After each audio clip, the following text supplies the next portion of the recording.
Hello students, good morning all of you.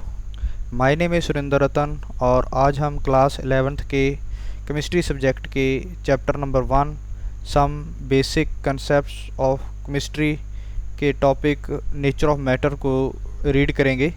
ये हमारा second lecture है। पिछले लेक्चर में हम केमिस्ट्री की डेफिनेशन, इम्पोर्टेंस और स्कोप के बारे में हमने पढ़ा था और इस लेक्चर में हम नेचर ऑफ मैटर के बारे में पढ़ेंगे। तो स्टार्ट करने से पहले बता दूं कि आपको इसी पीडीएफ का जो लिंक है वो इस वीडियो की डिस्क्रिप्शन में मिल जाएगा। वहां से जाके आप पीडीएफ को डाउनलोड करके अपने नोट्स बना सकते हैं। ओके, तो चलो टॉपिक को स्टार्ट करते हैं। तो आज का हमारा टॉपिक है nature of matter. The entire universe is made up of matter and energy. तो दो टर्म्स हैं यहाँ पे, मैटर एंड एनर्जी। हमारा यूनिवर्स है सिर्फ इन दो चीज़ों से मिलके बना हुआ है, एक मैटर और दूसरा एनर्जी। इसके अलावा कोई ऐसी चीज़ एग्जिस्ट नहीं करती जिससे मैटर बना हुआ हो अकॉर्डिंग टू साइंस। बट अगर हम ह्यूमन बीइंग्स की बात करें तो रिलीजन्स के अकॉर्डिंग देखें तो गॉड भी ऐसी एक पावर है जो एग्जिस्ट करती है, ठीक है। बट अकॉर्डिंग टू साइंस ने अभी तक कोई साइंस के पास प्रूफ नहीं है कि यूनिवर्स में कोई और भी इन दोनों चीज़ों के अलावा कुछ हो, ठीक है। तो यहाँ पे साइंस में हम मैटर और एनर्जी की ही बात करते हैं। चलो नेक्स्ट मूव करते हैं। Anything that has mass and occupies space is called matter.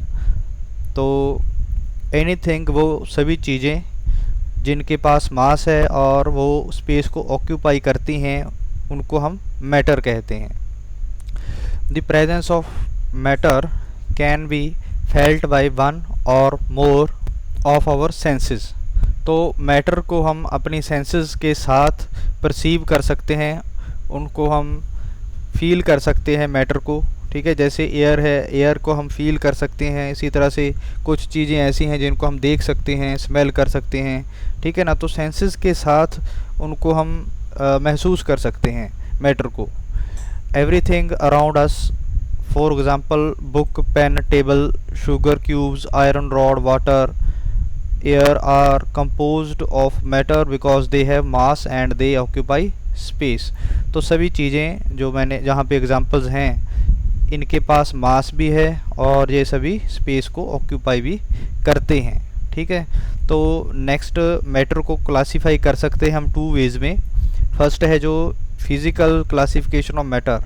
तो फिज़िकली हम मैटर को क्लासीफाई कर सकते हैं। तो बिल्कुल सिंपल है फिज़िकल क्लासिफिकेशन, मतलब कि सॉलिड, लिक्विड और गैसेस में हम डिवाइड करते हैं मैटर को इस क्लासिफिकेशन में, ओके। बट केमिकल क्लासिफिकेशन में कुछ टर्म्स हैं जैसे कि एलिमेंट, कंपाउंड। तो इन चीज़ों को हम समझेंगे जब टॉपिक करेंगे। तो पहले जो क्लासिफिकेशन का फ्लो चार्ट है थोड़ा सा हम उसको देख लेते हैं जिससे कि बेसिक अंडरस्टैंडिंग हमारी बन सके, ओके। तो चलो वहीं पे हम मूव करते हैं। तो यहाँ पे एक चार्ट बना हुआ है हमारे पास जिसमें मैटर सबसे ऊपर है फ्लो चार्ट में, और मैटर को डिवाइड किया गया है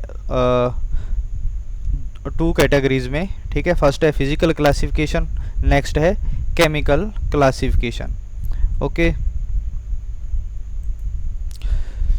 तो फिजिकल क्लासिफिकेशन में जैसे मैंने बताया था कि मैटर को हम सॉलिड, लिक्विड और गैसेस में हम डिवाइड कर सकते हैं, ठीक है। मेन जो फिजिकल हमारे पास मैटर के टाइप्स हैं वो लिक्विड, सॉलिड और गैसेस हैं, ठीक है। इसके अलावा और भी एक सॉलिड, लिक्विड और गैस के अलावा भी एक स्टेट होती है जिसको हम प्लाज्मा कहते हैं। बट यहाँ पे हम बेसिक अंडरस्टैंडिंग के लिए पढ़ रहे हैं चैप्टर को, तो 3 जो स्टेटस हैं वो ही सफिशेंट है, ठीक है ना। तो आपको पता है कि जैसे वाटर है वो लिक्विड होता है, इसी तरह से सॉलिड हमारे पास काफ़ी ऑब्जेक्ट्स हैं जैसे कि आयरन है वो सॉलिड होता है। सिमिलरली गैसेस की काफ़ी सारे एग्जांपल्स हैं, नाइट्रोजन, ऑक्सीजन, हाइड्रोजन। तो ये हमारा फिजिकल क्लासिफिकेशन आप अच्छी तरह से समझ गए, ठीक है ना। तो मूव करते हैं केमिकल क्लासिफिकेशन पे। तो इसमें कुछ टर्म्स हैं वो देखते हैं। केमिकल क्लासिफिकेशन को भी आगे हम सब डिवाइड कर सकते हैं 2 पार्ट्स में, प्योर सब्सटेंसेस में और मिक्सचर्स में। तो प्योर सब्सटेंसेस क्या होते हैं वो देखते हैं, और मिक्सचर्स वो देखते हैं क्या होता है। प्योर सब्सटेंसेस जो होते हैं उनको हम आगे, प्योर का जैसे नाम से ही क्लियर है कि इसमें कुछ इम्प्योरिटी नहीं होगी, ठीक है ना।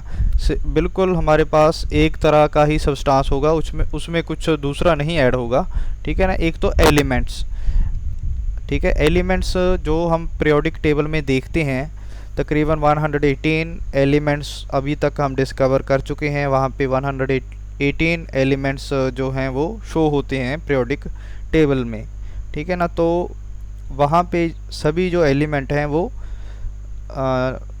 हमारे नेचर में एग्जिस्ट करते हैं, जैसे कि आयरन, ठीक है। तो अगर तो एलिमेंट कहेंगे आयरन को भी, गोल्ड को, सिल्वर को, ये सारे एलिमेंट्स हैं, ठीक है। चाहे कार्बन है, सल्फ़र है, जब ये प्योर फॉर्म में होते हैं, ठीक है। जैसे कोई अब हमारे पास पीस है आयरन का, ठीक है ना, तो बिल्कुल प्योर होगा वो सब्सटेंस, ठीक है ना। तो एलिमेंट को आप समझ गए होंगे कि क्या होते हैं एलिमेंट्स, ठीक है। तो इसके बारे में हम पढ़ेंगे, ठीक है। मैंने थोड़ा ओवरव्यू बताया अभी। नेक्स्ट हमारे पास कंपाउंड्स आ गए, ठीक है। कंपाउंड्स फॉर एग्जांपल कि जैसे कि H2O, C6H12O6 ग्लूकोज की एग्जांपल आ गई जैसे, तो ये कंपाउंड हो गया, ठीक है ना। तो कंपाउंड जैसा कि हमें पता है कि एलिमेंट से मिलके बनते हैं। एलिमेंट तो जैसे एक हो गया हाइड्रोजन, ठीक है ना। सिमिलरली कार्बन हो गया, और ऑक्सीजन भी लिख सकते हैं यहाँ पे, ठीक है ना। तो जो कंपाउंड्स हैं ये एलिमेंट से मिलके कंबाइन, जब एलिमेंट्स कंबाइन करते हैं तब हमारे पास कंपाउंड बनता है। फॉर एग्जांपल H2O, ठीक है ना। तो इसमें काफ़ी सारे एलिमेंट्स के, सॉरी 2 के ही हैं, ठीक है ना। हाइड्रोजन और ऑक्सीजन 2 एलिमेंट हैं, इन जब ये कंबाइन हुए 2:1 में, ठीक है ना, तो हमारे पास क्या बना, वाटर बना, ठीक है ना। तो ये एक कंपाउंड है, ठीक। तो इनकी जो रेशो है वो फिक्स रहेगी हमेशा। कंपाउंड्स की पहचान ही उनके फार्मूले से होती है, ठीक है ना। तो नेक्स्ट अब पढ़ते हैं हम, ठीक है। कंपाउंड्स हैं जो कि एलिमेंट्स से ही मिलके बने होते हैं, ठीक है। ये भी प्योर सब्सटेंस होते हैं, ठीक है, क्योंकि एक गिलास हमारे में हमने पानी भरा हुआ है अगर, ठीक है ना, तो उसमें सारे जो उसके मॉलिक्यूल्स होंगे ठीक है ना, तो मतलब वाटर बिल्कुल प्योर होगा, ठीक है। उसमें कोई दूसरी चीज़ ऐड नहीं होगी, ठीक है ना। तो कंपाउंड्स के ही मॉलिक्यूल्स होंगे उसमें, तो वो भी एक प्योर सब्सटेंस होगा। आगे कंपाउंड्स को हम सब डिवाइड कर सकते हैं 2 पार्ट्स में। 2 पार्ट्स में हम सब डिवाइड कर सकते हैं। एक है इनऑर्गेनिक कंपाउंड्स और दूसरे हैं ऑर्गेनिक कंपाउंड्स, ठीक है। 10th क्लास में भी हम थोड़ा सा पढ़ते हैं इसके बारे में, इनऑर्गेनिक कंपाउंड्स के बारे में, ठीक है, और ऑर्गेनिक कंपाउंड्स के बारे में भी पढ़ते हैं, ठीक है। आपको बता दूं कि ऑर्गेनिक कंपाउंड्स वो कंपाउंड होते हैं जो कि ज़्यादातर लिविंग ऑर्गेनिजम्स में बनते हैं, ठीक है, बट इनको लैब में भी बनाया जा सकता है। तो ऑर्गेनिक कंपाउंड में कार्बन, हाइड्रोजन और ऑक्सीजन एलिमेंट्स का होना ज़रूरी है, ठीक है ना। तो ये एलिमेंट ऑर्गेनिक कंपाउंड्स में ज़रूर होते हैं, ठीक है ना। इनऑर्गेनिक कंपाउंड होते हैं जो वो ज़्यादातर हमें नेचर से मिलते हैं, मतलब कि लिविंग ऑर्गेनिजम्स में से ये हमें प्राप्त नहीं होते, ठीक है। जैसे कि रॉक्स वगैरह से मिलते हैं इस तरह के जो कंपाउंड्स होते हैं, तो इन कंपाउंड्स में इनकी एब्सेंस होगी, ठीक है ना। ये तीनों कंपाउंड इकट्ठे इनमें नहीं मिलेंगे, तो वो इनऑर्गेनिक हो जाएगा, ठीक है ना। तो इस तरह से इस क्लासिफिकेशन को समझ सकते हैं हम, ठीक है। तो ये सभी वैसे ऑर्गेनिक और इनऑर्गेनिक जो भी होगा वो प्योर सब्सटेंसेस होंगे, ठीक है। तो चलो नेक्स्ट देखते हैं हमारे पास मिक्सचर्स। तो मिक्सचर्स में क्या है कि जैसे हमने 2 सब्सटेंसेस को मिक्स कर दिया, ठीक है। जैसे कि हमने इंक डाल दी वाटर में, ठीक है।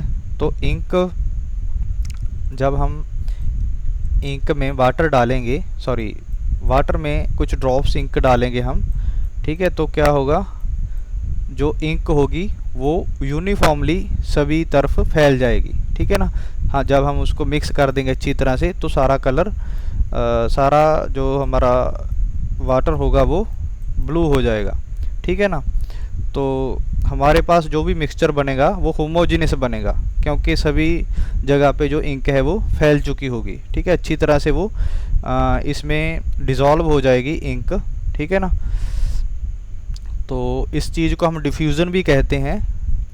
ओके, तो चलो ये हमारा हो गया कि होमोजेनियस मिक्सचर क्या होता है, ठीक है ना। आगे हेट्रोजेनियस मिक्सचर है कि कोई दो सब्सटेंस ऐसे हमारे पास हों जो कि एक दूसरे में अच्छी तरह से मिक्स ना हो सकें, ठीक है। जैसे हमने हमारे पास कुछ पाउडर है किसी चीज़ का, ठीक है ना, तो पाउडर में हमने क्या किया, कुछ नेल्स ऐड कर दी आयरन की, तो हमारे पास जो मिक्सचर बना उसमें नेल्स दिखेंगे अलग से, ठीक है। तो हेट्रोजीनस कहेंगे उस मिक्सचर को हम, क्योंकि यहाँ पे बाउंड्रीज नज़र आ रही हैं, हमें अलग चीज़ नज़र आ रही है हमें, ठीक है। इसमें हमें यूनिफॉर्म होमोजीनियस में हमारा जो मिक्सचर होगा वो बिल्कुल यूनिफॉर्म होगा। हम नहीं बता सकते कि कहाँ पे वाटर है कहाँ पे इंक है। ओके, तो ये थोड़ा ओवरव्यू था, हम चलो डिटेल में अभी थोड़ा पढ़ते हैं। ओके, वैसे मेन हमारा था जो वो हमने कर लिया, ठीक है, हमें अंडरस्टैंडिंग में काफ़ी मदद मिलेगी अभी, ठीक। तो यहीं पे आते हैं हम, पहले यहाँ पे थे हम, तो फिज़िकल स्टेट्स ऑफ मैटर है यहाँ पे। तो physical, depending upon the physical state of matter it can be classified into 3 states. तो 3 स्टेट्स में हम मैटर को डिवाइड कर सकते हैं, सॉलिड, लिक्विड और गैसेस स्टेट, ठीक है ना। तो 3 स्टेट्स हैं हमारे पास, सॉलिड, लिक्विड और गैस।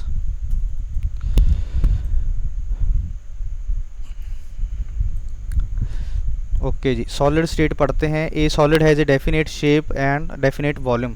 तो सॉलिड के पास दो चीज़ें हैं, डेफिनेट शेप भी है और डेफिनेट वॉल्यूम भी है।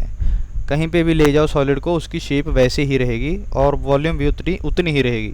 For example would, table, copper rod, common salt etcetera, ठीक है। इन्होंने बताया है कि जो सॉलिड हैं वो हमारे पास हार्ड होंगे, ठीक है, और रिजिड होंगे। हार्ड का मतलब कि काफ़ी मजबूत होंगे, दूसरा ये रिजिड होंगे, इनकी शेप है जो वो जल्दी जल्दी चेंज नहीं हो सकेगी। लिक्विड स्टेट देख लो, और liquid has a definite volume but not definite shape. तो इनकी जो लिक्विड होगा उसकी वॉल्यूम तो फिक्स रहेगी, बट उसकी शेप है जो वो क्या होगी, शेप चेंज हो सकेगी। जिस कंटेनर में इसको हम डालेंगे वैसे इसकी शेप हो जाएगी। Liquid takes the shape of the container in which it's placed, for example water, milk, oil etcetera, ठीक है। तो चलो आगे देखते हैं गैसेस स्टेट क्या है। A gas neither possesses a definite volume nor a definite shape. तो गैस ना तो उसके पास डेफिनेट वॉल्यूम है ना ही शेप है, ठीक है। तो दोनों चीज़ें इसके पास नहीं हैं। वॉल्यूम चेंज हो सकती है क्योंकि वॉल्यूम गैस को हम इजीली कंप्रेस कर सकते हैं, इसको सिलेंडर में भर सकते हैं, वही गैस है सारे रूम में फैल जाएगी। अगर हम सिलेंडर की गैस को निकाल दें दूर तक स्मेल आ जाती है इसकी, ठीक है ना। तो एक्चुअली चलो वो सिलेंडर में कुछ केमिकल ऐड करते हैं जिसकी वजह से इसकी स्मेल होती है, ठीक है। चलो आगे देखते हैं। डेफिनेट शेप, इसकी शेप भी नहीं होती, वैसा ही ये शेप ले लेती है वाटर की तरह। It occupies the whole of the volume of the vessel in which it's placed. तो जिस वेसल में, जिस कंटेनर में इसको डालेंगे हम, ठीक है, वैसी ही इसकी शेप हो जाएगी। ओके, फॉर एग्जांपल्स आपको पता ही है, ठीक है, गैसेस की एग्जांपल्स हैं यहाँ पे दी हुई। तो चलो नेक्स्ट देखते हैं पार्टिकल नेचर ऑफ मैटर। तो जो मैटर है जिसको हम देख रहे हैं, ठीक है, उसका जो नेचर है वो पार्टिकल नेचर है। इसको हम पढ़ते हैं अभी। As we know matter is made up of particles. हमें पता है कि जो मैटर है वो छोटे छोटे पार्टिकल्स से मिलके बना हुआ है। वो पार्टिकल्स आयन भी हो सकते हैं, जैसे कि वाटर में साल्ट डालते हैं तो Na+ और Cl नेगेटिव के आयन बनते हैं, ठीक है। सिमिलरली हमारे पास एटम्स होते हैं किसी भी एलिमेंट के, और हमारे पास मॉलिक्यूल्स भी हो सकते हैं। पार्टिकल्स केमिस्ट्री में हम जहाँ भी पार्टिकल वर्ड यूज़ करें तो आपने समझ लेना है कि या तो बात हो रही है आयंस की, ठीक, एक मिनट, या तो बात हो रही है हमारे पास आयंस की, ठीक है, या फिर मॉलिक्यूल्स की। ये सारा नहीं आ रहा यहाँ पे,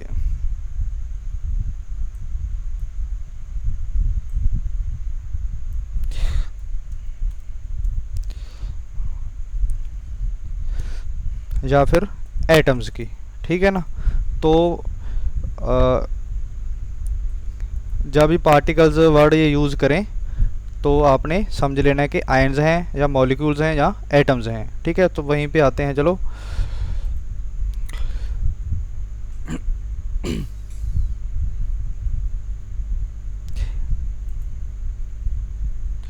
as we know matter is made up of particles, ठीक है। In terms of particle concept of matter in solids, the particles are closely packed and the empty spaces between them, the particles are very small। तो इन्होंने बताया है कि जब हम बात करते हैं सॉलिड्स की, तो सॉलिड्स में जो पार्टिकल्स हैं बिल्कुल नज़दीक पैक हुए होते हैं, क्लोजली पैक्ड होते हैं जो पार्टिकल्स हैं, और उनके बीच जो स्पेस है वो काफ़ी कम होती है ड्यू टू क्लोज पैकिंग। इस क्लोज पैकिंग के कारण क्या होता है, पार्टिकल्स की क्लोज पैकिंग के कारण क्या होता है, they can only vibrate about their fixed position, that is can have only vibratory motion. तो इन्होंने एक्सप्लेन ये किया है कि अगर हमारे पास पार्टिकल्स हैं जिससे भी मैटर बना हुआ है, आयन से बना हुआ है चाहे मॉलिक्यूल से बना हुआ है, अगर वो बिल्कुल पास पास पड़े हैं, क्लोजली पैक्ड हैं बिल्कुल, ठीक है, इनके बीच में बहुत ही कम गैप है, जैसे यहाँ पे गैप हमें नज़र आ रहा है, बिल्कुल थोड़ा गैप यहाँ पे होगा सॉलिड्स में, ठीक है। तो क्या होगा, जैसे मैं एक और दो और ड्रा कर रहा हूँ यहाँ पे, तो पास में लगाना था, हाँ। तो ये जो पार्टिकल है इनके बीच में, इसकी बात कर रहा हूँ मैं। सपोज करो ये हमारे पास पार्टिकल है जो, ठीक है, ये बिल्कुल सेंटर में पड़ा हुआ है इन दो सारे पार्टिकल्स में, एक सॉलिड है हमारे पास, तो ये बिल्कुल ही फिक्स है, ठीक है ना, क्योंकि इसके अराउंड काफ़ी सारे दूसरे पार्टिकल्स पड़े होंगे, इसलिए ये यहाँ से निकल के कहीं पे जा नहीं सकता, ठीक है ना। तो जब अब हम किसी तरीके से इसको हीट देंगे, हीट प्रोवाइड करेंगे या एनर्जी प्रोवाइड करेंगे सभी एटम्स को, ठीक है, तो ये सिर्फ वाइब्रेट ही कर सकेगा, यहाँ से निकल के कहीं और पे नहीं जा सकेगा, ठीक है ना। तो इसलिए इसका कौन सा मोशन होगा, सिर्फ वाइब्रेटरी मोशन, ठीक है ना। तो मतलब जो एटम्स किसी सॉलिड में होते हैं, ठीक है, जो पार्टिकल्स किसी सॉलिड में होते हैं उनके पास सिर्फ वाइब्रेटरी मोशन ही हो सकता है, ठीक है ना। तो यहाँ पे आगे पढ़ते हैं हम। Due to fixed positions of the particles in solid they have highly ordered arrangement, क्योंकि सभी पार्टिकल्स हैं जो उनकी पोजीशन है जो फिक्स होती है, ठीक है, इसीलिए उनका जो अरेंजमेंट है पार्टिकल्स का वो हाईली ऑर्डर्ड होता है, उनमें काफ़ी अच्छा पैटर्न बनता है। जब ये एक दूसरे से मिलते हैं जो सॉलिड्स के पार्टिकल्स हैं तो काफ़ी अच्छा एक पैटर्न यहाँ पे बनेगा, ठीक है, ओके। तो उसको हम हाईली ऑर्डर्ड अरेंजमेंट कहेंगे कि एक परफेक्ट अरेंजमेंट होगा इनका, ठीक है। यहाँ पे ड्रा करने में चलो ठीक है कि यहाँ पे नहीं है परफेक्ट, ठीक है। आगे देखते हैं। This gives definite regular shape to the crystals. इससे क्या होता है कि हमारे पास जो बड़ा छोटे छोटे एटम्स अगर मिलेंगे एक दूसरे से अच्छी तरीके से, तो जो बड़ा क्रिस्टल हमारे पास बनेगा उसका स्ट्रक्चर भी हमारे पास अच्छा आएगा, ठीक है। जैसे हम राइटिंग कुछ लिखते हैं, जब अगर हम एक एक वर्ड को अच्छे तरीके से लिखें तो हमारा सारा पेज है वो अच्छा लगेगा हमें, ठीक है। तो सिमिलरली यहाँ पे भी है कि अगर जो एटम्स हैं अच्छे तरीके से अरेंज हुए हैं, हमारे पास हाईली ऑर्डर्ड अरेंजमेंट है अगर हमारे पास, ठीक है। तो उनसे जो भी क्रिस्टल बनेगा, बड़ा पीस बनेगा छोटे छोटे पार्टिकल्स से मिलके, क्योंकि अगर हमारे पास कोई पीस है, सपोज करो आयरन का पीस है, ठीक है, उसमें तो काफ़ी सारे एटम्स होंगे, ठीक है ना। तो वो एटम्स अगर अच्छी तरह से अरेंज हुए हैं, ठीक है, तो जो क्रिस्टल होगा आयरन का, तो वो भी परफेक्ट होगा, वो भी अच्छा होगा, वो स्ट्रॉन्ग होगा बिल्कुल, ठीक है। तो चलो क्रिस्टल्स की जो प्रॉपर्टीज़ हैं वो भी पढ़ेंगे हम नेक्स्ट। ओके, तो इसमें सिर्फ बस इतना ही बताया है इन्होंने कि जो सॉलिड्स होते हैं उसमें बिल्कुल टाइट जो अरेंजमेंट है, क्लोजली पैक्ड अरेंजमेंट है पार्टिकल्स की, वो होती है। और पार्टिकल्स के पास सिर्फ वाइब्रेटरी मोशन ही हो सकता है, ठीक है, इसलिए उनका जो अरेंजमेंट है वो हाईली ऑर्डर्ड होता है, ठीक है। तो उनसे जो क्रिस्टल बनता है वो भी काफ़ी अच्छा बनेगा, उसकी शेप भी परफेक्ट होगी। ओके, तो चलो नेक्स्ट मूव करते हैं। दी रेगुलर, हाँ जी, तो ये लाइन थोड़ी सी है हमारे पास इम्पोर्टेंट, इसको नोट्स में लिख लेना आप।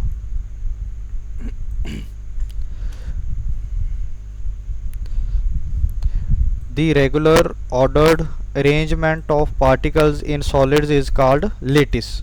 ओके, तो लेटिस की डेफिनेशन आपने लिख लेनी है। The attractive forces among the particles called inter particle forces are strong in solids. तो पार्टिकल्स के बीच जो भी फोर्स होती है उनको हम इंटर पार्टिकल फोर्सेस कहते हैं, ठीक है। जैसे सोडियम क्लोराइड है, सोडियम क्लोराइड के सपोज करो ये एटम हमारे पास सोडियम का है, और दूसरा जो हमारे पास एटम है वो क्लोराइड का है, ठीक है। तो जब ये एक दूसरे के पास आते हैं क्रिस्टल में तो बिल्कुल पास होते हैं ये एक दूसरे के, ठीक है। तो इनके बीच जो फोर्स होती है वो हमारे पास इलेक्ट्रोस्टैटिक फोर्स होती है, क्योंकि इस पे प्लस चार्ज होगा हमारे पास यहाँ पे, ठीक है ना। इस पे यहाँ पे दिख नहीं रहा, इस पे प्लस चार्ज होगा सोडियम पे, इस पे नेगेटिव चार्ज होगा, तो इनके बीच कौन सी फोर्स है, इलेक्ट्रोस्टैटिक फोर्स है, ठीक है ना। तो सॉलिड्स में ये फोर्स काफ़ी स्ट्रॉन्ग होती है, ठीक है ना। और भी काफ़ी तरह की फोर्स हो सकती है, ठीक है। यहाँ पे मैंने इलेक्ट्रोस्टैटिक की एग्जांपल दे दी, और भी जैसे कोवलेंट बॉन्डिंग हो गई, ठीक है ना। तो वो भी एक तरह की फोर्स है जो कि एटम्स को पकड़ के रखती है, ठीक है, पार्टिकल्स भी कह सकते हैं, ठीक है। तो the attractive forces among the particles called inter particle forces are strong in solids, thus solids have definite shape and definite volume। Okay, तो यहाँ तक आपको क्लियर हो गया होगा अभी। चलो नेक्स्ट मूव करते हैं अभी।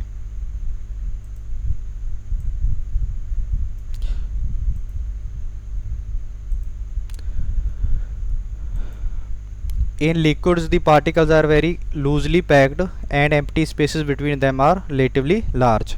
तो लिक्विड्स की बात कर रहे हैं, लिक्विड जैसे कि वाटर, तो वाटर के मॉलिक्यूल्स के बीच जो एम्प्टी स्पेस है वो काफ़ी ज़्यादा होती है, क्योंकि उसमें जो पैकिंग है काफ़ी लूज़ होती है, उसके पार्टिकल्स में हाइड्रोजन बॉन्डिंग होती है जो कि इतनी स्ट्रॉन्ग नहीं होती एज कम्पेयर टू कोवलेंट और आयनिक बॉन्डिंग। ओके, तो नेक्स्ट मूव करते हैं। However, these are not weak enough to allow the particles to separate from one another। But इतनी भी वीक नहीं होती वाटर के मॉलिक्यूल्स में फोर्स के वाटर के पार्टिकल दूर दूर चले जाएं एक दूसरे के, ठीक है। Thus liquids have definite volume but don't have fixed shape। Okay, तो ये क्लियर हो गया होगा आपको, लाइन है जो इन्होंने लिखी है। Okay, they take the shape of the container, तो वो कंटेनर की जो शेप है वही ले लेते हैं लिक्विड्स होते हैं जो, ठीक है ना। Next, on the other hand in gases the particles are very loosely packed. तो गैसेस में क्या होता है, जो पार्टिकल्स काफ़ी दूर दूर पड़े होते हैं तो उनके बीच तो बहुत ज़्यादा एम्प्टी स्पेस होती है as compared to solids and liquids, ठीक है ना। तो पैकिंग इनकी लूज़ होती है। तो ये ऐसा होता क्यों है, क्योंकि इनमें बिल्कुल नेग्लिजिबल जो अट्रैक्टिव फोर्स होती है इनके बीच, ठीक है, नामात्री होती है। The particles are very small, particles काफ़ी छोटे होते हैं, so that their movement is easy and fast. उनकी जो मूवमेंट है पार्टिकल्स की वो बहुत आसान होती है और फास्ट होती है।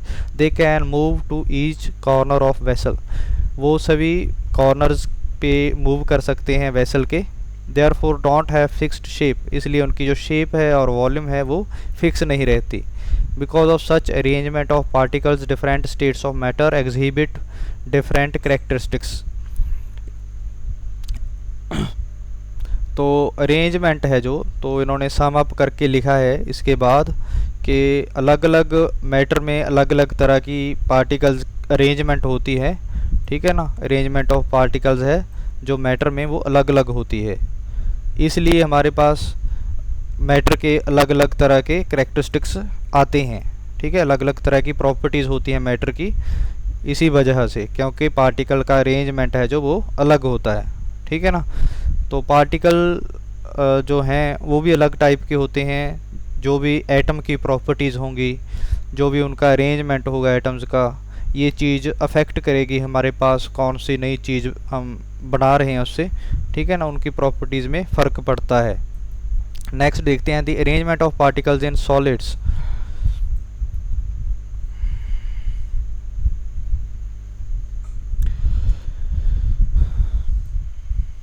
Liquids and gases state is shown in the figure. Okay, तो अरेंजमेंट यहाँ पे जो मैंने एक्सप्लेन किया है यहाँ पे शो कर रखा है इन्होंने फिगर 2 में। सॉलिड्स में देखो जो बॉल्स हैं वो बिल्कुल नज़दीक पड़ी हैं एक दूसरे के, लिक्विड्स में थोड़ी सी दूर होती हैं, गैसेस में और दूर होती हैं, बस आपको समझ लेना है इसको, ठीक है ना। Next, these three states of matter are interconvertible by changing the condition of temperature and pressure। तो ये सभी जो हमारे पास स्टेट्स हैं तीनों वो इंटरकन्वर्टिबल हैं, तो इनकी जो कंडीशंस हैं टेम्परेचर और प्रेशर की वो चेंज करके, जैसे हम आइस बना सकते हैं घर में, ठीक है, तो वो हम टेम्परेचर को लो करके कर सकते हैं, सॉलिड फॉर्म में आ जाता है वाटर इससे। तो हाई प्रेशर अप्लाई करके अगर हम प्रेशर की मदद से भी मतलब हम क्या कर सकते हैं, जो भी हमारे पास मैटर है उसकी स्टेट को चेंज कर सकते हैं। ओके, जैसे कोई लिक्विड है उसको उसके ऊपर हमने पिस्टन के साथ प्रेशर अप्लाई कर दिया और टेम्परेचर को लो कर दिया, तो इससे बहुत जल्दी हमारे पास वो लिक्विड बन सकता है, ठीक है, कोई भी सब्सटेंस की बात करें अगर, ठीक है। ऑन हीटिंग तो जब हम उसको हीट करेंगे तो उल्टा हो जाएगा, रिवर्स हो जाएगी प्रोसेस, सॉलिड किस में चेंज हो जाएगा, लिक्विड में। ओके, सॉलिड चेंज हो जाएगा लिक्विड में on heating. On further heating the liquid changes to gases state. तो अगर हम और भी किसी लिक्विड को ज़्यादा गर्म करेंगे तो वो गैसेस फॉर्म में आ सकता है, उसके वेपर्स बन सकते हैं, जैसे कि वाटर होता है जब, ठीक है, उसको हीट करते हैं तो उसके वेपर्स जल्दी जल्दी बनने शुरू हो जाते हैं। एवेपोरेशन के टाइम भी वेपर बनते हैं और बॉइलिंग के टाइम भी वेपर बनते हैं। In the reverse process a gas on cooling liquefies to the liquid. तो रिवर्स प्रोसेस होगी ये जब हम हीट करेंगे किसी लिक्विड को, सॉरी यहाँ पे इन्होंने गैस लिखा है, सॉरी एक बार देख लेता हूँ मैं। In the reverse process gas on cooling liquefies to the liquid and liquid on further cooling freezes to the solid. Okay, तो यहाँ पे जो बताया इन्होंने सम अप हम यहीं से भी कर सकते हैं कि सॉलिड है जो वो लिक्विड में चेंज हो सकता है जब उसको हीट करेंगे, आगे फर्दर हीट करेंगे तो वो गैस में बन सकता है, ठीक है ना। तो यहाँ पे वन हेडेड एरो है, ठीक है, जो कि शो करता है कि सॉलिड से लिक्विड बन सकता है, बट हाफ एरो इन्होंने इधर भी शो किया है कि लिक्विड को हम दोबारा सॉलिड बना सकते हैं, ठीक है। इसी तरह से गैस को भी लिक्विड बनाया जा सकता है, ठीक है। तो नेक्स्ट देखते हैं केमिकल क्लासिफिकेशन ऑफ मैटर। तो केमिकल क्लासिफिकेशन ऑफ मैटर में क्या है वो देखते हैं।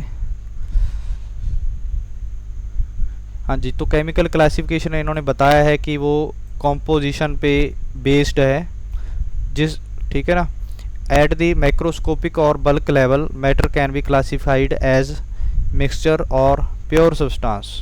तो यहाँ पे कुछ टर्म्स हैं, जैसे कि कॉम्पोजिशन तो आपको पता है कि केमिकल क्लासिफिकेशन है जो वो डिपेंड कॉम्पोजिशन पे बेस्ड है कि जो भी मैटर है उसमें क्या क्या कौन कौन से एलिमेंट हैं, किस किस तरह से एलिमेंट से वो बना हुआ है, कौन से उसमें कंपाउंड्स हैं, ठीक है। तो मैक्रोस्कोपिक लेवल और जब बल्क लेवल का मीनिंग मैं बता रहा हूँ आपको। मैक्रोस्कोपिक का मतलब कि जैसे हमारे पास एक गिलास में वाटर फिल्ड किया हुआ है हमने, ठीक है ना, वाटर फिल किया हुआ है। तो जब हम उसका वेट करें, ठीक है ना, या उसकी वॉल्यूम चेक करें, ठीक है, तो वो बल्क बल्क की प्रॉपर्टी होगी, ठीक है ना। मतलब अगर तो हम एक पार्टिकल की बात करते हैं तो वो होता है माइक्रोस्कोपिक लेवल। अगर हम सभी पार्टिकल्स के बारे में कुछ बताते हैं तो वो होता है बल्क लेवल, ठीक है ना। तो जैसे कि कोई जैसे वेट है, ठीक है ना, किसी चीज़ का वेट है या मास है, वो मैक्रोस्कोपिक प्रॉपर्टी है उसकी, ठीक है, क्योंकि हम सभी पार्टिकल्स क्या मास हम बताएंगे, ठीक है। वैसे हम एटम या जो छोटा पार्टिकल है उसका मास डायरेक्टली फाइंड भी नहीं कर सकते, ठीक है ना।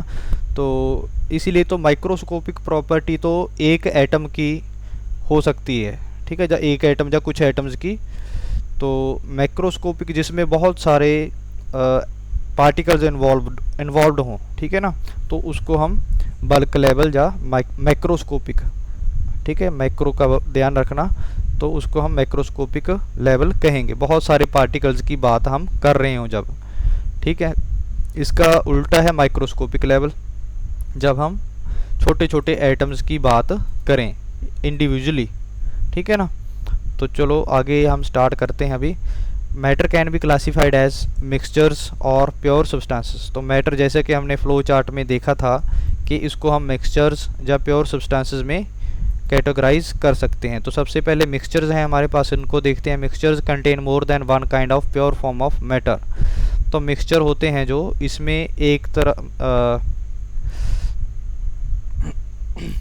मिक्सचर होते हैं जो इसमें क्या होता है, एक से ज़्यादा तरह का मैटर होता है, ठीक है ना। तो मतलब इसमें काफ़ी सारे सब्सटेंस हैं, sorry, mixtures contain more than one kind of pure form of matter, ठीक है ना। तो मिक्सचर में एक से ज़्यादा एलिमेंट हो सकते हैं, ठीक है ना, इसमें एक से ज़्यादा कंपाउंड्स भी हो सकते हैं। तो इस तरह का जो सब्सटेंस होगा उसको हम मिक्सचर कहेंगे। ओके, तो डेफिनेशन क्लियर होगी। नेक्स्ट देखते हैं। तो इस तरह से जैसे डेफिनेशन है जी, इसको आपने नोट कर लेना है। Many of the substances present around us are mixtures. तो काफ़ी सारे एग्जांपल्स हैं। For example sugar solution in water, तो ये भी एक मिक्सचर हो गया। एयर हो गई, जैसे एयर में हाइड्रोजन भी है, नाइट्रोजन भी है, ठीक है ना, और गैसेस भी हैं। टी होगी, जैसे ब्रास हो गया, अलॉय है ये एक, ठीक है ना। अलॉय का पता है, जैसे आपको दो तरह के जो एलिमेंट हैं वो हम क्या करते हैं, उनको मिक्स कर देते हैं, ठीक है, जिससे कि एक नया सब्सटेंस बन जाता है जिसकी प्रॉपर्टीज़ इन दोनों पे बेस्ड होती हैं। Next soft drink, soil etcetera are all mixtures. ये मिक्सचर में कंटेन टू और more substances present in it in any ratio.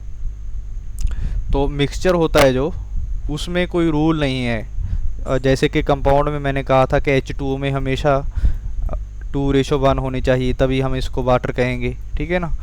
But mixture में ऐसा कोई रूल नहीं है। दो या दो से ज़्यादा कोई भी सब्सटेंसेस हों, एलिमेंट्स हों, कंपाउंड्स हों, वो किसी भी रेशो में प्रेजेंट हो सकते हैं हैपहाजार्ड मैनर में, ठीक है ना। तो the substances present in a mixture are called components. जिन जिन चीज़ों से मिक्सचर बना हुआ होता है उनको हम कंपोनेंट्स कहेंगे। ओके, तो नेक्स्ट देखते हैं। ए मिक्सचर में भी होमोजीनस और हेट्रोजीनस। मिक्सचर होमोजीनस हो सकता है, हेट्रोजीनस हो सकता है। जैसे कि हमने देखा था पहले कि होमोजीनस मिक्सचर क्या होते हैं, द कंपोनेंट ऑफ कंपोनेंट्स है यहाँ पे, the components completely mix with each other and its composition is uniform throughout। तो होमोजेनियस मिक्सचर में क्या होता है कि जो भी इसके कंपोनेंट्स होते हैं मिक्सचर के, वो बिल्कुल यूनिफॉर्म होते हैं सभी जगह पे। जैसे इंक और वाटर की एग्जांपल मैंने दी थी, ठीक है। तो इसमें कोई बाउंड्री नहीं होती, हम बता नहीं सकते कि कहाँ पे वाटर है, कहाँ पे इसमें इंक है, ठीक है। मिक्सचर में it has no visual boundaries. ये इंपॉर्टेंट लाइन है कि इसकी जो बाउंड्रीज़ हैं वो विजिबल नहीं होती, सेपरेशन की बाउंड्री है जो, ठीक है ना। जैसे हम बाउंड्री का मीनिंग समझा देता हूँ आपको। जैसे हम वाटर में क्या बन गया, जैसे हम क्या करें,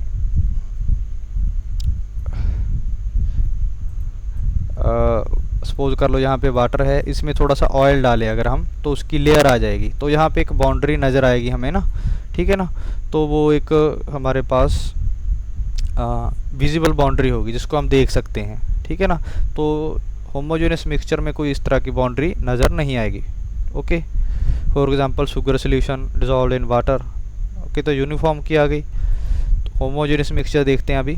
the composition is not uniform through out, जो कॉम्पोजिशन है वो यूनिफॉर्म नहीं होती। रेदर दीज कंसिस्ट ऑफ 2 और मोर पार्ट्स कॉल्ड फेजेस, इनके फेज़ होते हैं, ठीक है ना। जैसे मैंने वाटर और ऑयल की एग्जांपल बताई थी, तो उसमें 2 फेज़ हैं, ठीक है, विच हैव डिफरेंट कॉम्पोजिशंस।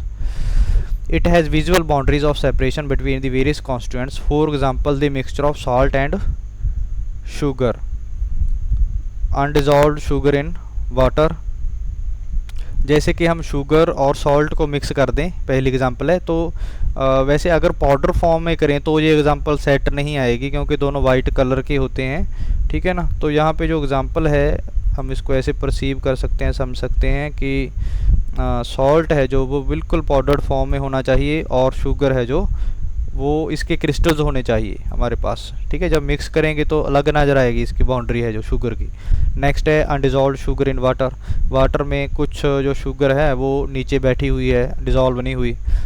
इसी तरह से स्मोक है अगर हमारे पास, तो mixture of air and carbon particles. तो स्मोक है जो बिल्कुल डार्क नहीं होता, उसमें कुछ कुछ हमें नज़र आता है, इसमें कुछ एयर होती है, ठीक है ना, स्मोक में। तो इसी तरह से कुछ काफ़ी सारे एग्जांपल्स हैं, आप रीड कर सकते हैं यहाँ से, ठीक है। एक बार चलो देख लेते हैं। Mixture of sand and water भी इसकी एग्जांपल है, ठीक है। The components of mixture can be separated by using physical method such as simple hand picking. तो इनको हम अलग कर सकते हैं, जो हमारे पास हेट्रोजीनियस मिक्सचर हैं, आसान तरीक़ों से। फिज़िकल मेथड जो भी हमारे पास हैं, जैसे कि फिल्ट्रेशन हो गया, हम छोटी क्लासेस में पढ़ते हैं, ठीक है ना, डिकेंटेशन, सेडिमेंटेशन, इस तरह के कुछ मेथड्स होते हैं हमारे पास। तो जैसे कि हैंड पिकिंग, विनोइंग वगैरह पढ़ा है हमने, तो इनसे हम इजीली हेट्रोजीनियस मिक्सचर को अलग कर सकते हैं, ठीक है। तो कम्प्लेक्सिटी नहीं होती इन मेथड्स में। तो चलो नेक्स्ट मूव करते हैं अभी।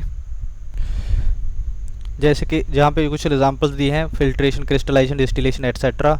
नेक्स्ट है pure substances. Pure substances consist of single type of particles, ये एक तरह के पार्टिकल्स से मिलके बने हुए होते हैं। All the constant particles of pure substances are same in their chemical nature. मतलब सभी कॉन्स्टेंट पार्टिकल्स जिससे कोई हमारा सब्सटेंस बना हुआ है वो सभी एक जैसे होंगे, उनकी जो केमिकल प्रॉपर्टीज़ हैं वो सभी सेम होंगी। जैसे आयरन की एग्जांपल मैंने ली थी, तो आयरन का जो लेटिस होगा, आयरन का जो टुकड़ा होगा, उसमें सारे जो एटम्स हैं उनकी प्रॉपर्टीज़ एक जैसी होंगी, उनका साइज सेम होगा, ठीक है ना। तो ये था कंसेप्ट इसमें। ओके, फॉर एग्जांपल्स दी हैं, बस आपको रीड कर लेनी है। Gold, water, glucose, sodium chloride are some examples of pure substances. ये सभी क्या हैं, वैसे कुछ तो एलिमेंट हैं, जैसे यहाँ पे कुछ कंपाउंड्स हैं यहाँ पे दिए हुए, ठीक है ना। तो नेक्स्ट देखते हैं। As we know water contains hydrogen and oxygen but they are always present in fixed ratio and they are for like other pure substances behave as single substance having fixed chemical composition. तो ये मैं explain कर चुका आपको, ठीक है ना, कि वाटर है जो उसमें जो कॉम्पोजिशन है वो हमेशा क्या रहती है, फिक्स रहती है। वाटर सिंपल एग्जांपल है, ठीक है ना, इसलिए यहाँ पे सिमिलरली ग्लूकोज के बारे में भी हम बता सकते हैं, ठीक है। इसमें फिक्स होती है रेशो कार्बन, हाइड्रोजन और ऑक्सीजन की। तो ये भी एक प्योर सब्सटेंस की तरह बिहेव करेगा। The constant of pure substance can not be separated bye simple physical method. तो इस तरह के जो प्योर सब्सटेंसेस जिससे प्योर सब्सटेंस बना हुआ होता है, ठीक है, जैसे वाटर और ऑक्सीजन, इनको हम आसान तरीक़ों से अलग नहीं कर सकते। इसमें हमें जैसे इलेक्ट्रोलाइसिस हो गया वाटर का, तो वो करेंगे अगर, तभी वो अलग हो सकेंगे, ठीक है। तो सिंपल फिजिकल मेथड घर में हम हैंड पिकिंग कर लें कि ऑक्सीजन अलग हो गया, हाइड्रोजन, ये ऐसा नहीं होगा, ठीक है। For example dissolved solution of sodium chloride in water is a mixture. It can be separated from water by process of evaporation. ये एक सिंपल प्रोसेस है, मिक्सचर था जो, बट सोडियम क्लोराइड में से हम सोडियम और क्लोरीन को आसानी से बाहर नहीं निकाल सकते, बस यही बताया उन्होंने, ठीक है। Substances can be further classified into elements and compounds. आगे हम जो जैसे फ्लो चार्ट में देखा था हमने कि सब्सटेंसेस को एलिमेंट्स और कंपाउंड्स में डिवाइड कर सकते हैं, ठीक है ना। तो देखते हैं, तो हाँ जी, आगे इन्होंने मिक्सचर भी लिखा है, ठीक है ना। Thus matter is classified on the basis of chemical composition into 3 broad types. तो 3 हैं जो ब्रॉड टाइप्स हैं, वो कौन कौन से हैं हम चेक कर देखेंगे आगे, ठीक है। एलिमेंट्स, कंपाउंड्स और मिक्सचर्स हैं, ओके। तो एलिमेंट्स क्या हैं? An element is the simplest form of a pure substance. Element के हमारे पास सिंपलेस्ट फॉर्म है, सबसे सिंपल फॉर्म है, जैसे कि पीरियोडिक टेबल में एटम्स होते हैं, ठीक है, वो अलग अलग एलिमेंट्स हैं, शो किए होते हैं वहाँ पे, ठीक है ना। तो it may be defined as the simplest form of a pure substance which can neither be decomposed into or nor built from simpler substances by ordinary physical और chemical method। तो इन्होंने एक बात बताई है, क्लियर कर दी कि जो हमारे पास एलिमेंट होते हैं वो क्या होते हैं, सिंपलेस्ट फॉर्म होती है वो प्योर सब्सटेंस की, उनको आगे हम डिकम्पोज नहीं कर सकते और उनसे कोई नई चीज़ भी नहीं बना सकते एक ऑर्डिनरी फिज़िकल या केमिकल मेथड से, ठीक है ना। जैसे कि न्यूक्लियर केमिस्ट्री है, उसकी हेल्प से हम एक नया एलिमेंट बना सकते हैं जो कि सिंपल नहीं है, ठीक है ना। तो ये एक एलिमेंट की डेफिनेशन आपने देखी है यहाँ पे कि एलिमेंट हमारे पास क्या होता है कि एक प्योर सब्सटेंस होता है जिसको हम कभी भी डिकम्पोज, उसको छोटे छोटे टुकड़ों में मतलब तोड़ नहीं सकते, ठीक है। ना ही हम क्या कर सकते हैं, इसको दूसरे सब्सटेंसेस की मदद से बना सकते हैं, ठीक है। तो दो चीज़ें हैं, ना ही इसको तोड़ सकते हैं ना ही इसको जोड़ सकते हैं, ठीक है ना। चलो नेक्स्ट देखते हैं। The common examples of elements are hydrogen, oxygen, nitrogen, sulphur. तो ये सभी एलिमेंट उन्होंने बता दिए, 118 होते हैं प्रेजेंट में, ठीक है ना। इतने एलिमेंट के बारे में हमें पता है अभी तक। 92 हैं जो वो हमें नेचर में मिलते हैं, ठीक है। कुछ सिंथेटिक भी हैं, इन्होंने बताया है आगे। 92 हैं जो नेचर में मिलते हैं हमें, और रिमेनिंग है जो वो लैब में बनाए गए हैं, आर्टिफिशियल हैं, ठीक है ना, सिंथेटिक हैं। All the elements don't occur in the crust of earth in equal proportion. सभी एलिमेंट है जो अर्थ के क्रस्ट में नहीं मिलते इक्वल प्रोपोर्शन में, मतलब इनकी मात्रा जैसे ऑक्सीजन और नाइट्रोजन की मात्रा ज़्यादा है एयर में, ठीक है, तो दूसरी गैसेस का काम है, तो प्रोपोर्शन अलग अलग है उनका, ठीक है, रेशो है जो अलग अलग है, परसेंटेज अलग अलग है। About 20 element makeup 99 of earth crust. जैसे हमारे इंडिया में सिर्फ 4-5% लोग ही अमीर हैं, बाकी सारे, ठीक है, मतलब ज़्यादातर पैसा उन्हीं के पास है। सिमिलरली यहाँ पे भी है कुछ कि तकरीबन 20 एलिमेंट इस तरह के हैं जो कि जिन्होंने अर्थ की क्रस्ट को बनाया हुआ है मेनली, ठीक है। दूसरे बहुत कम मात्रा में मिलते हैं अर्थ के क्रस्ट में, ठीक है। मोस्ट अबंडेंट एलिमेंट, मतलब सबसे ज़्यादा मिलने वाला जो सब्सटेंस है अर्थ में, एलिमेंट कौन सा है? ऑक्सीजन। ऑक्सीजन है फर्स्ट पे। नेक्स्ट उन्होंने सिलिकॉन बताया है, एल्युमिनियम, आयरन, कैल्शियम, सोडियम, ठीक है ना। तो ये चीज़ें हमारी क्रस्ट में मिलती हैं। Elements are further classified into following types.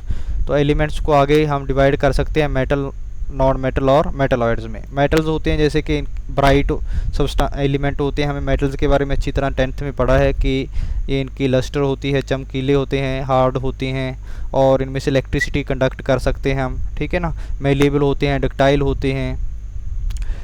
Common examples इन्होंने बताई हैं मेटल्स की, ठीक है ना। About 80% of the non element are metals. 80% metals हैं, ठीक है ना। जो भी एलिमेंट हैं हमारे पास उनमें से 80% मेटल्स हैं, मतलब मेटल्स ज़्यादा हैं, ठीक है ना। नॉन मेटल्स देख लो, these elements are generally non lusters, brittle, poor conductor of heat and electricity, okay. तो एग्जांपल्स दिए हैं कार्बन, हाइड्रोजन, ऑक्सीजन। मेटलॉइड्स देख लो, these are elements which have characteristics common to both metals and non metals. इनमें जो properties हैं metal और non metal की दोनों की होती हैं, जैसे कि सिलिकॉन है, ठीक है ना, आर्सेनिक हो गया, बिस्मुथ हो गया, एंटीमनी हो गया। नेक्स्ट है कंपाउंड हमारे पास। कंपाउंड क्या होते हैं? Compounds are pure substances containing more than one kind of element. ठीक है, जैसे कि कंपाउंड की एग्जांपल वाटर बताया था मैंने, फॉर एग्जांपल वाटर। तो इसमें क्या है कि एक से ज़्यादा तरह के एलिमेंट हैं। ठीक है, इसकी डेफिनेशन क्या है? प्योर सब्सटेंस कंटेनिंग टू और more than two elements combined together in a definite proportion by mass. तो इसमें मास की जो, तो हाइड्रोजन के 2 यूनिट हो गए, ठीक है ना, ऑक्सीजन का 1 है यूनिट। तो इसका, इन दोनों का जो मास है वो फिक्स है 2:1 में। ठीक है ना, जैसे हमारे पास 1 किलोग्राम हमने वाटर हमारे पास है, ठीक है, तो उसमें 2:1 में हम देख सकते हैं कि कितना उसमें हाइड्रोजन होगा और कितना वाटर। ठीक है, तो सॉरी ऑक्सीजन। ठीक है,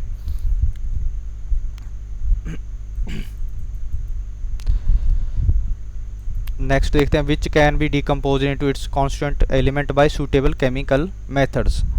तो केमिकल मेथड, जो सूटेबल केमिकल मेथड हैं, उनकी मदद से हम हाइड्रोजन और ऑक्सीजन को अलग कर सकते हैं। ठीक है ना, बट वो सिंपल नहीं होंगे जो होंगे। ठीक है, तो डेफिनेशन आपको समझ आ गई होगी। डेफिनेशन में बस कंपाउंड के बारे में बताया गया है कि कंपाउंड जो है हमारे पास वो काफ़ी सारे एलिमेंट से बना हो सकता है। तो एलिमेंट्स की जो मास है, मास की रेशो है, ठीक है, इसमें हाइड्रोजन और ऑक्सीजन एलिमेंट है, तो इसका जो मास है हाइड्रोजन और ऑक्सीजन का वो फिक्स होगा, हमेशा डेफिनेट होगा। ठीक है, डेफिनेट प्रोपोर्शन में होगा, यही मीनिंग है इसका। ठीक है, नेक्स्ट इसको हम डिकम्पोज भी कर सकते हैं, इससे हाइड्रोजन और ऑक्सीजन बना सकते हैं, अलग कर सकते हैं केमिकल मेथड्स की मदद से।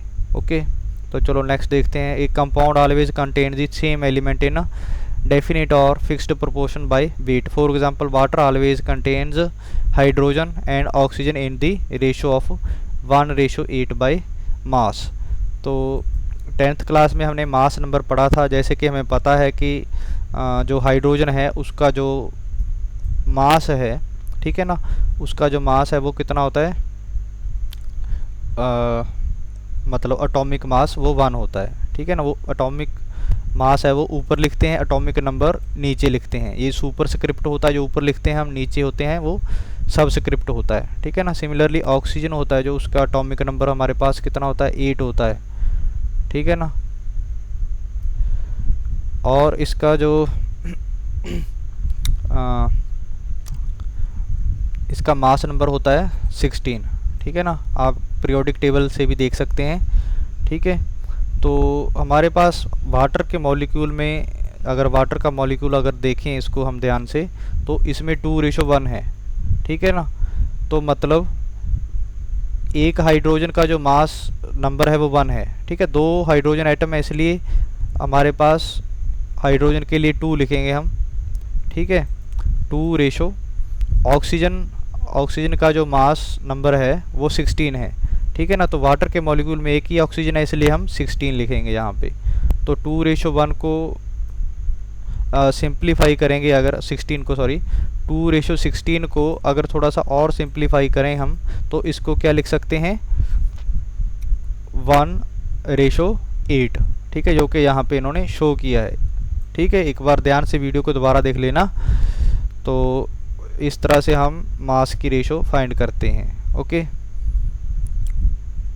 चलो नेक्स्ट मूव करते हैं अभी। सिमिलरली कार्बन डाइऑक्साइड है जो CO2 है। ठीक है, CO2 कार्बन का जो मास नंबर होता है, तो फार्मूला हमारे पास क्या है, CO2। ठीक है ना, तो कार्बन का मास नंबर कितना होगा, 12। ठीक है ना, 12 होता है मास नंबर। ऑक्सीजन का मास नंबर कितना होता है, 8 होता है। 2 एटम है, इसलिए 8 2 जार 16। ठीक है, तो इसको सिंप्लीफाई करके हम इस तरह से लिख सकते हैं। दोनों साइड पे अगर हम 4 से डिवाइड कर दें तो क्या हो जाएगा, सॉरी यहाँ पे थोड़ा सा मिस्टेक हो गई, 1 मिनट। हम बात कर रहे थे CO2 की। ठीक है ना, तो कार्बन में क्या है कि कार्बन का एटॉमिक नंबर हमारे पास 6 होता है, एटॉमिक मास इसका होता है 12। ठीक है, तो ऑक्सीजन का एटॉमिक मास होता है कितना, 16। ठीक है, एटॉमिक मास 16 होता है इसका, तो इसलिए 16 टू ज़र क्या लिखेंगे हम 32, ठीक है। तो अब दोनों साइड से हम किसको डिवाइड करेंगे 4 से, अगर इसको सिंप्लीफाई करना है और, ठीक है ना, तो दोनों साइड पे हम किससे डिवाइड कर देंगे 4 से, तो इसको सिंपल बनाना है बिल्कुल हमने, ठीक है ना। 12 डिवाइडेड बाई 4 3 आ जाएगा यहाँ पे, ठीक है ना, यहाँ पे 3 बन गया, इधर से 32/4 कैंसिल करके देख लो 8 आ जाएगा, ठीक है ना। तो ये जो मैंने बताया है आपको फाइंड करना, ये आपको इनकी मास की रेशो फाइंड करनी बताई है, ओके। नेक्स्ट देखते हैं अभी, the properties of carbon compounds are totally different from elements from which these are formed. तो वाटर की प्रॉपर्टी है वो कम्प्लीटली अलग है हाइड्रोजन और ऑक्सीजन से, जिनसे ये बना हुआ है, ओके, ठीक है। तो देखो इन्होंने कहा है कि हाइड्रोजन और ऑक्सीजन है, जो हाइड्रोजन को वैसे हम बर्न कर सकते हैं, हाइड्रोजन फ्लेमेबल है, ठीक है ना। तो मतलब हाइड्रोजन और ऑक्सीजन है जो सपोर्टर हैं कंबस्चन के, ठीक है, मतलब कंबस्चन के टाइम इनकी ज़रूरत हमें पड़ती है, ठीक है। ऑक्सीजन तो बहुत ही ज़रूरी है, जो मेन बर्निंग का कंडीशन है, 3 कंडीशंस होती हैं ऑक्सीजन, ठीक है ना। तो ज़्यादा डिटेल में नहीं जाऊंगा, तो आगे देखते हैं कि बट जो वाटर है इन्होंने बताया कि उसको हम आग बुझाने के लिए यूज़ करते हैं, ठीक है। तो नेक्स्ट देखते हैं अभी, दी कंपाउंड्स में भी क्लासीफाइड इनटू 2 टाइप्स। तो कंपाउंड्स की टाइप्स हैं जो उनकी 2 हैं, इनऑर्गेनिक कंपाउंड और ऑर्गेनिक कंपाउंड्स। पहले ऑर्गेनिक कंपाउंड्स को देख लेते हैं। These are the compounds which are obtained from living sources such as plants and animals. इन्होंने सीधा लिखा है यहाँ पे कि प्लांट्स और एनिमल्स से हम इनको प्राप्त करते हैं। ऑल दीज कंटेन कार्बन, सभी में कार्बन जरूरी है होना, ठीक है ना। For example carbohydrates, oils, fats, waxes, proteins, तो ये भी लिख सकते हैं आप, ये भी ठीक है। तो नेक्स्ट देखते हैं, ज़्यादा डिटेल में इन्होंने नहीं बताया यहाँ पे। Inorganic compounds, these are the compounds which are obtained from non living sources such as rocks, mineral etcetera. तो ये बात हम कर चुके पहले ही, ठीक है ना। तो एग्जांपल्स दी हैं जैसे कि सॉल्ट हो गया, मार्बल हो गया, वॉशिंग सोडा हो गया, तो ये सभी क्या हैं, इनऑर्गेनिक कंपाउंड्स हैं। मिक्सचर देख लो, मिक्सचर तो बिल्कुल सिंपल है, इज कॉम्बिनेशन ऑफ 2 और मोर एलिमेंट्स और compounds in which any proportion so that component do not lose their identity. तो इसमें क्या होता है कि जैसे हाइड्रोजन और ऑक्सीजन मिलके वाटर बनता था कंपाउंड्स में, कंपाउंड्स के केस में क्या था, हाइड्रोजन और ऑक्सीजन मिलके वाटर बनता था जिसकी प्रॉपर्टी कम्प्लीटली अलग थी। तो मिक्सचर में क्या होता है कि मिक्सचर में जब सब्सटेंसेस को मिक्स करते हैं हम, तो उनकी प्रॉपर्टीज़ फिक्स रहती हैं, वही रहती हैं, ठीक है, जैसे कि पहले होती हैं। तो मिक्सिंग के बाद कोई फ़र्क नहीं पड़ता उन पर, ठीक है ना। तो यहाँ पे इन्होंने यही बताया कि 2 और मोर जो एलिमेंट्स या कंपाउंड्स हैं उनको हम किसी भी प्रोपोर्शन में जब एक दूसरे के अंदर मतलब मिक्स कर देते हैं, ठीक है ना, और उनकी प्रॉपर्टी है जो वो लूज़ नहीं होनी चाहिए। तो इस तरह का जो हमारे पास बनेगा कुछ भी सब्सटेंस, तो वो मिक्सचर होगा, okay. For example air is a mixture of several gases. The compounds of the mixture can be separated by ordinary methods। तो ordinary method, physical method से हम mixtures को अलग कर सकते हैं। As already learnt, mixtures are of 2 types। mixture हैं जो वो 2 types के होते हैं, homogeneous और heterogeneous, okay। तो homogeneous mixture क्या होते हैं, a mixture is said to be homogeneous if it has a uniform composition throughout। इसकी composition अगर throughout same हो तो homogeneous mixture होगा, ठीक है। फॉर एग्जांपल जैसे कि सोडियम क्लोराइड नमक को हमने पानी में घोला हुआ है, तो होमोजेनियस मिक्सचर की एग्जांपल हो गई। The components of mixture can not be seen even under a powerful microscope. इन्होंने कहा है कि मिक्सचर जो होमोजेनियस होगा, ठीक है, उसको उसके जो पार्टिकल्स हैं उनको हम पावरफुल माइक्रोस्कोप की मदद से भी नहीं देख सकते, ठीक है ना। तो next, homogeneous mixture are also called solutions. तो इनको हम सॉल्यूशंस भी कह सकते हैं, okay. Some examples of homogeneous mixture are air, gasoline, जैसे कि पेट्रोल को हम गैसोलीन कहते हैं एक्चुअली, ठीक है ना। सी, वाटर, ब्रास, ये सभी चीज़ें क्या हैं, मिक्सचर हैं, ठीक है। ब्रास है जो अलॉय है हमारी कॉपर और जिंक की, नेक्स्ट हमारे पास एयर की एग्जांपल है, बस कुछ एग्जांपल्स दी हैं इन्होंने, बस एयर का पता ही है आपको, होमोजेनस मिक्सचर है ये, कौन कौन सी गैसेस होती हैं यही बताया आगे। बस हेट्रोजेनस मिक्सचर में क्या होता है कि हमने पढ़ रखा है जैसे कि पहले ही, mixture is said to be heterogeneous if its composition is not uniform throughout, इसकी जो कॉम्पोजिशन है वो यूनिफॉर्म नहीं होगी सभी जगह पे। दीज मिक्सचर्स कंसिस्ट ऑफ 2 और मोर पार्ट्स, ठीक है, ये मतलब फेजेस से बना होता है जो हेट्रोजेनस मिक्सचर होता है, ठीक है। इसमें 2 या 2 से ज़्यादा भी इसके कंपोनेंट्स हो सकते हैं, ठीक है। दीज है विजिबल बाउंड्रीज, इसकी जो बाउंड्रीज हैं वो विजिबल होगी सेपरेशन की, ठीक है ना।